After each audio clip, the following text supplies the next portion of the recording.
Oke, selamat datang di Euro Tutor Elektronika Telekomunikasi eh, oleh Himatekno ITS. Hari ini saya akan membahas soal ETS Elektronika Telekomunikasi tahun 2023. Eh, Mungkin langsung saja biar cepat. Di sini dari soal yang pertama yaitu eh, komponen cahaya di dalam media metalik tebal akan bernilai lebih titik-titik dari kecepatan cahaya di ruang hampa akibat nilai epsilon R. Artinya jika epsilon R sama dengan 4, maka kecepatan gelombang tersebut adalah titik-titik kali lebih titik-titik dari kecepatan cahaya di ruang hampa. Jadi rumus kecepatan gelombang elektromagnetik yaitu bisa dilihat di sini aku udah kasih persamaannya ada Vp sama dengan 1/akar mu epsilon, di mana eh, mu itu adalah permeabilitas eh, bahan, sedangkan epsilon adalah permitivitas bahan. Eh, untuk permeabilitasnya yaitu mu sama dengan bisa didapat dari mu 0 dikali mu R, sedangkan untuk epsilonnya seperti yang saya tulis di sini, epsilon adalah epsilon R dikalikan epsilon 0, di mana untuk epsilon R itu permitivitas relatif dan epsilon 0 itu permitivitas vakum.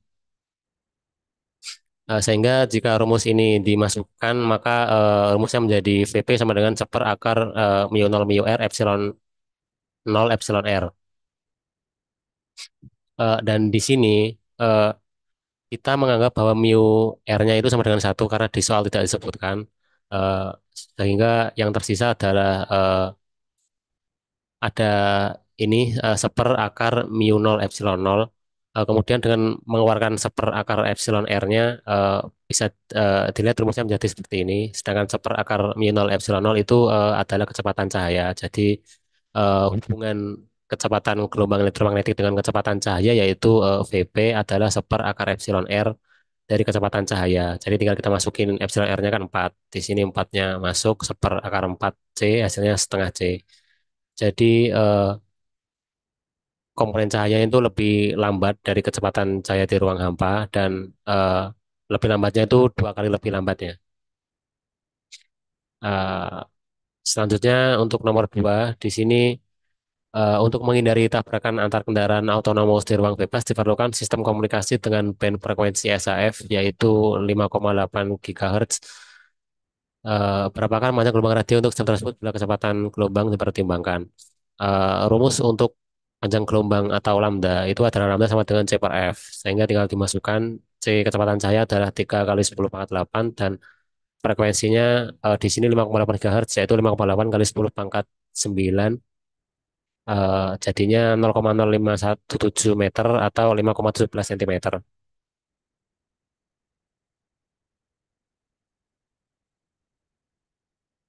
Untuk selanjutnya, soal nomor 3 yaitu untuk mengurangi emisi dan gangguan elektromagnetik, sebagian besar perangkat RF, terutama handphone, diberi pelindung casing logam, dan cobalah manfaatkan pengetahuan di kelas untuk merancang ketebalan casing logam yang diterapkan untuk akses poin yang bekerja di frekuensi 2,4 GHz agar terhindar dari gelombang RF liar selain dari luar antena. Di sini rumusnya yaitu berkaitan dengan kedalaman eh, kulit atau skin depth, yaitu seberapa dalam gelombang elektromagnetik dapat menembus eh, bahan. Dan di sini rumusnya itu eh, sigma S sama dengan 1/akar pi F mu 0 rho 2. Dengan penjelasannya di sini untuk mu 0 itu seperti yang tadi saya sebutkan, dia itu permeabilitas ruang hampa dan rho-nya di sini adalah conductivity atau konduktivitas dari konduktor. Dan di sini saya sudah taruh tabelnya juga. Tabel berapa konduktivitas untuk beberapa bahan, ada tembaga, perak, aluminium, emas, dan juga titanium. Di sini ada semua. Dan di sini karena di soalnya tidak disebutkan mau pakai bahan apa, saya pakai bahan yang umum digunakan yaitu tembaga. Jadi tinggal dimasukkan ke rumus ini. Sigma 1/akar eh, pi F mu 0 rho 2, sehingga 1/akar pi frekuensinya tadi 24 kali 10 pangkat 9 kemudian mu nolnya 4 pi kali 10 pangkat min 7, dan rho 2-nya pakai tembaga di sini koper 59,6 mega, berarti kali 10 pangkat 6. Hasilnya 1,33 kali 10 pangkat min 6 meter, atau 1,33 mikrometer. Perlu diingat bahwa ini adalah kedalaman minimal agar eh, gelombang elektromagnetik yang masuk ke bahan itu berkurang hingga 1/E. Tapi tentu saja bisa ditambah lagi ketebalannya sesuai dengan kebutuhan.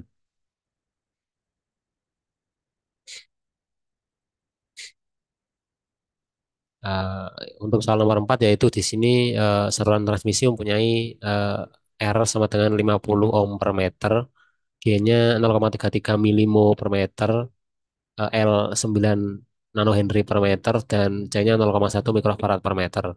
Pada frekuensi 30 GHz, hitunglah nilai yang pertama impedansi karakteristik saluran, yang kedua konstanta propagasi, dan yang ketiga konstanta redaman dan konstanta fasa. Di sini saya sudah sediakan semua rumusnya, saya ambil dari buku. Untuk yang pertama, pertanyaannya adalah impedansi karakteristik saluran atau Z0 di sini adalah akar R plus J omega L dibagi G plus J omega C. Dan di sini variabelnya sudah ada semua, sehingga tinggal dimasukin. Z0 sama dengan akar 50 plus J2P 50 10 pangkat 9 9 10 pangkat min 9 per 0,3 10 pangkat min 3 plus J2P 50 10 pangkat 9 0,1 10 pangkat min 6. Kemudian ini bisa disederhanakan untuk 2pi kali 50 kali 10 empat 9 kali 9 kali 10 4 min 9 ini bisa dihitung dan menjadi 2827,43. Begitu juga dua bagian bawahnya ini menjadi 0,003 ditambah eh, J 31415,92. Nah, dari sini karena dia ada bilangan kompleks yang terletak di pembilangan dan penyebut pada pembagian bilangan kompleks, lebih mudah jika kita menggunakan fasor, sehingga untuk pembilangnya di ke fasor hasilnya 2827,87 sudut 1,55, dan penyebutnya juga diubah menjadi fasor, yaitu 31.415,9 sudut 1,57. Nah, dari sini untuk pembagiannya lebih mudah, karena untuk sisi kiri atau magnitudenya tinggal dibagi saja. 2827,87 dibagi 31.415,9 hasilnya 0,09. Kemudian untuk sudutnya atau fasanya di sini untuk pembagiannya dia hasilnya adalah dikurangi, karena eh, dalam notasi fasor itu sudutnya ketika dibagi itu dia dikurangi. Jadi 1,55 dikurangi 1,57 hasilnya min 0,02. Nah, kemudian dari sini bisa diakar. Akar dari 0,09 adalah 0,3. Sedangkan untuk sudutnya itu eh, akar itu kan pangkat setengah. Dan untuk sudut itu dia kan konsepnya seperti pangkat. Jadi eh, karena dia pangkat setengah maka dia dikalikan setengah. Jadi min 0,02 dikali setengah hasilnya di sini adalah minus 0,01. Oh, maaf, di sini saya salah ketik. Nah, seperti ini. Hasilnya jika dikembalikan ke dalam eh, bentuk rektangular yaitu 0,3 min J 0,003. Selanjutnya yang B, ditanyakan konstanta propagasi. Rumusnya mirip dengan impedansi karakteristik. Yang membedakan di sini adalah untuk impedansi karakteristik itu pembagian, sedangkan untuk konstanta propagasi dikali. Sehingga akar R plus J omega L dikali G plus J omega C. Jadi tinggal dimasukkan gamanya, konstanta propagasinya seperti tadi. Dan di sini karena saya sudah mendapat hasil pasor dari perhitungan sebelumnya, langsung saya masukkan di sini. Sebenarnya bisa menggunakan rektangular juga bisa karena perkalian. Tapi di sini eh, saya menggunakan fasor karena memang sudah ada di atas dan lebih memudahkan saja. Jadi eh, di sini 2827,87 dikali 3000 31.415,9 hasilnya Di sini berapa ini? 8.884.008 bukan 88.840.081,13 sudut 3,12 dan di sini untuk sudutnya karena dia perkalian dalam pangkat eh, perkalian itu ditambah sehingga di sini sudutnya ditambah 1,55 ditambah 1,57 hasilnya 3,12 seperti ini. Jadinya eh, 9.425,5 sudut sebentar. Oh, dari sini ya. Jadi untuk bagian magnetudnya di akar dulu hasilnya 9.425,5 dan untuk sudutnya karena akar itu pangkat setengah, jadi dalam pangkat dia akan setengah, maka sudutnya dikali setengah hasilnya sudut 1,56 seperti ini. Kemudian kita kembalikan eh, ke domain rektangular yaitu hasilnya 101,76 ditambah J 9.424,95 seperti ini.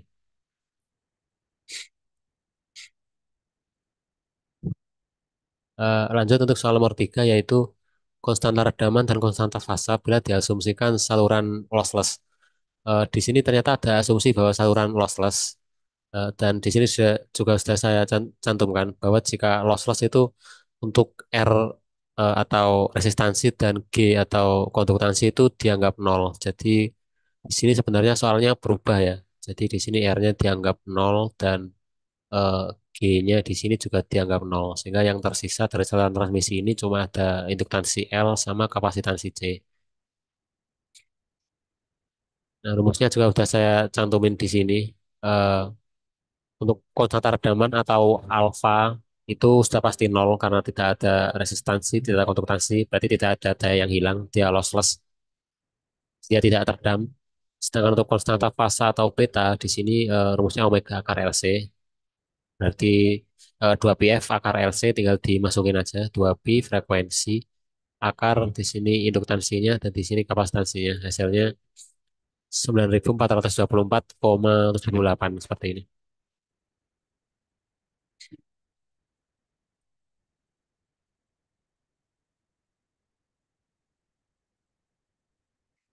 Oke, mungkin saya lanjut aja. Untuk soal nomor 5 di sini ada saluran transmisi. Dia mempunyai impedansi 50 ohm dan dia dibebankan antena dipol dengan impedansi 73 plus J3 ohm. Dan di sini kita disuruh menentukan nilai koefisien refleksi yang pertama, kemudian nilai VSWR dan nilai impedansi karakteristik saluran transmisi ideal untuk antena. Oke, mungkin dari yang pertama dulu yaitu koefisien refleksi. Di sini eh, saya sudah cantumkan rumusnya di sini.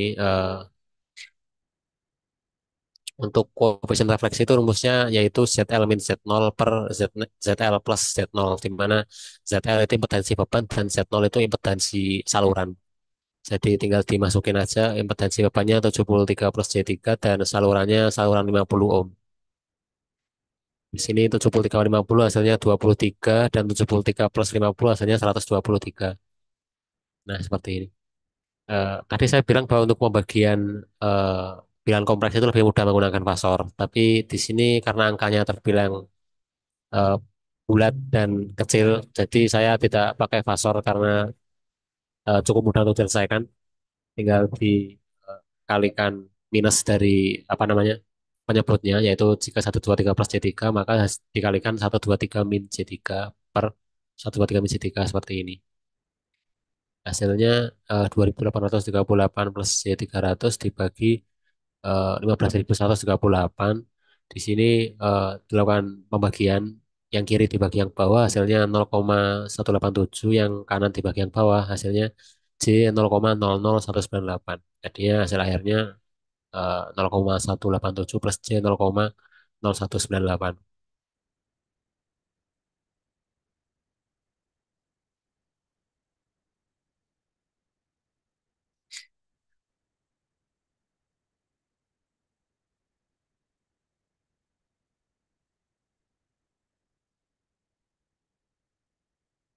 Oke, saya lanjutkan. Kemudian untuk VSWR-nya yaitu rumusnya adalah VSWR adalah satu plus koefisien refleksi dibagi satu min koefisien refleksi. Di sini tetapi yang dipakai adalah mutlak koefisien refleksi ya atau magnitudonya saja sehingga kita masih perlu mencari magnitudonya yaitu eh, akar dari eh, realnya dikuadratkan ditambah imajinernya dikuadratkan. Nah, jadi akar 0,150 kuadrat ditambah eh, 0,0198 kuadrat. Hasilnya 0,198 dan ini tinggal dimasukkan ke rumus ini. Ya 1 plus 0,188 dibagi 1 min 0,188. Hasilnya VSWR-nya 1,463 gitu. Yang terakhir di sini ada ditanya nilai saluran transmisi yang paling ideal untuk antena tersebut. Maksudnya di sini adalah impedansi karakteristiknya ya, tapi tidak disebutkan di sini. Ini saya tambahi saja. Eh,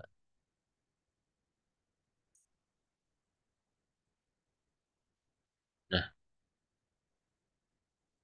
nah seperti ini. Eh, jadi karena di sini yang diminta adalah yang paling ideal dan paling ideal di sini maksudnya adalah impedansinya itu match atau ya match lah. Dan syarat untuk match itu impedansi saluran dengan impedansi yang terpasang, entah itu sumber atau beban itu harus sama. Nah, seperti ini. Jadi agar dia match, di sini impedansi karakteristik saluran transmisi harus diubah sesuai dengan impedansi antena. Dan impedansi antenanya itu tadi 73 plus J3. Jadi ya tinggal eh, diubah aja impedansi apa namanya saluran transmisinya sesuai dengan antena yaitu 73 plus J3 ohm gitu.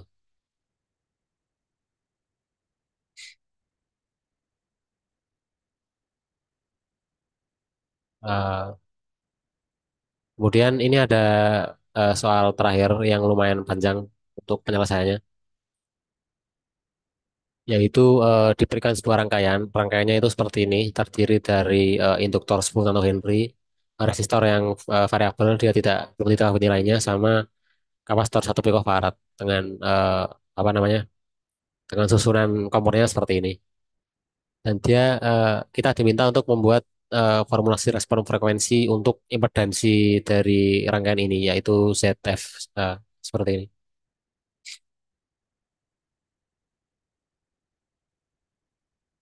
Dan yang kedua, kita diminta untuk menggambar grafik respon frekuensinya dari frekuensi 1 GHz sampai 10 GHz. Dengan R yang relatif variabel sekarang diberi nilai 1000 ohm dengan minimal 10 titik frekuensi di grafik dengan cara yang sama itu. Nah, jadi langsung kita bahas saja. Jadi di sini eh, induktornya kan dia kan seri dengan resistor. Jadi impedansinya tinggal ditambah. Impedansi induktor itu J omega L dan resistor itu di sini R ya. Jadi tinggal R plus J omega L untuk dua komponen seri ini. Sedangkan untuk komponen paralel secara keseluruhan ini, jadi rumus impedansi untuk paralel yaitu misalnya ada dua komponen, anggaplah bagian ini A, bagian ini B. Jadi Z-nya itu adalah ZA dikali ZB dibagi ZA ditambah ZB. Nah, untuk jelasnya kita ke bawah. Nah, ini jadi eh, ZA-nya tadi adalah seri antara induktor dan resistor yaitu R plus J omega L. Di sini omeganya langsung saya uraikan jadi 2 PF aja. Jadi R plus J 2 PFL ini dikalikan dengan eh, impedansi yang di sini yaitu kapasitor yaitu min C per omega C. Di sini langsung saya tulis min C per 2 PFC dibagi impedansi yang di sini yaitu yang tadi R plus J 2 PFL ditambah dengan impedansi yang di sini yaitu kapasitor berarti ditambah min C per 2 PFC. Nah, seperti ini. Nah, bagian sulitnya dari sini adalah menyederhanakan persamaan ini agar dalam bentuk yang sebisa mungkin paling sederhana gitu. Jadi agar sederhana saya kalikan dengan 2 PFC di kedua ruas, ruas atas dan ruas bawah, sehingga yang atas 2 PFC-nya hilang.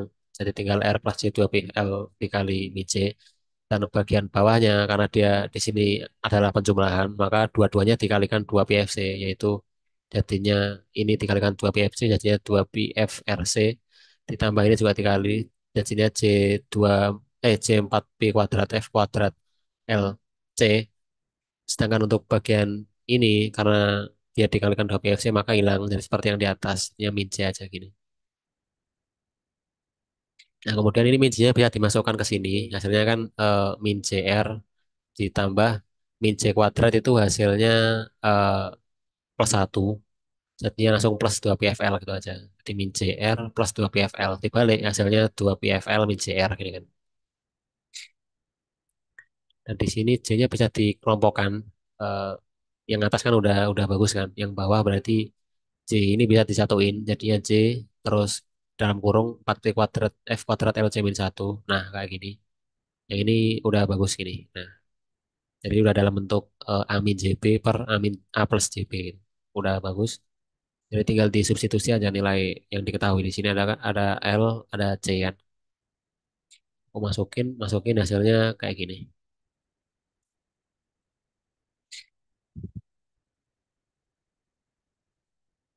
Nah, untuk bagian keduanya itu kita disuruh menggambarkan grafik respon frekuensi kan dari frekuensi 1 GHz sampai 10 GHz. Nah, di sini R-nya sudah dikasih yaitu 1000 ohm atau 1 kilo ohm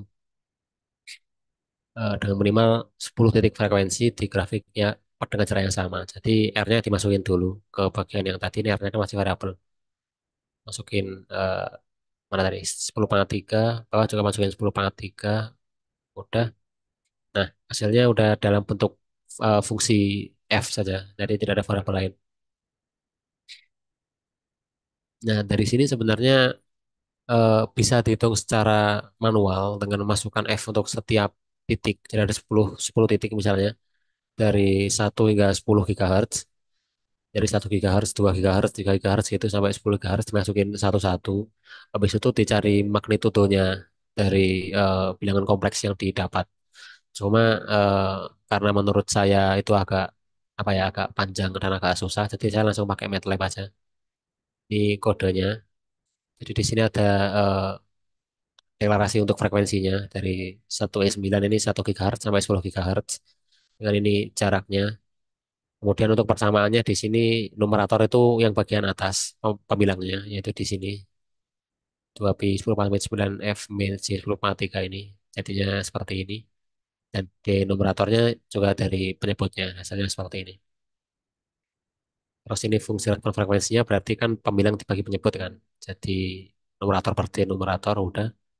Nah, sisanya berarti tinggal di plot dari absolutnya saja. Jadi di sini absolut itu fungsi untuk mendapatkan nilai magnitudo atau mutlak dari eh, sebuah fungsi. Dan di sini jadinya lebih mudah karena kita tidak perlu menghitung satu per satu. Nah, hasilnya seperti ini untuk grafiknya. Jadi kurang lebih seperti apa namanya?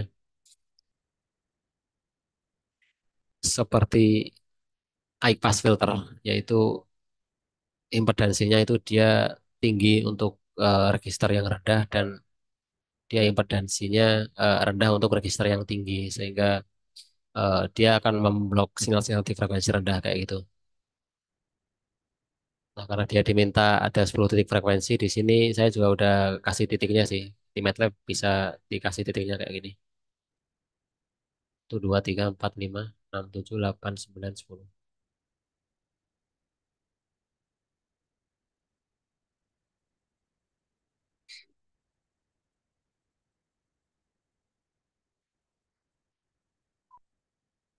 Nah, jadi eh, sebenarnya itu aja sih untuk soal elektronika telekomunikasi tahun 2023 udah selesai.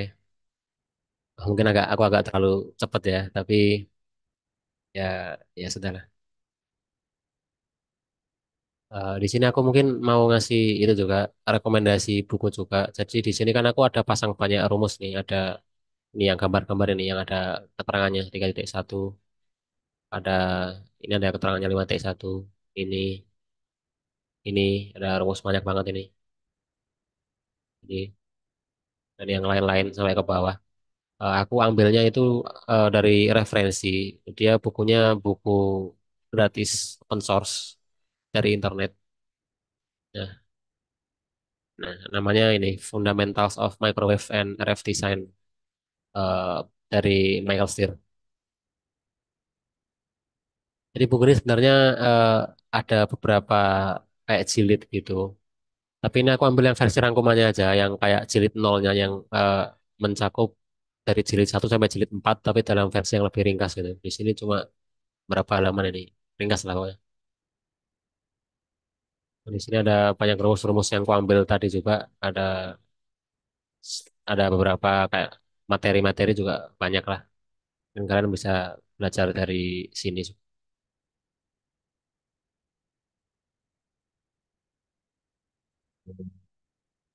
Mungkin dari saya cuma itu sih. Saya serahkan ke moderator, Mas Fajrul. Mas Fajrul.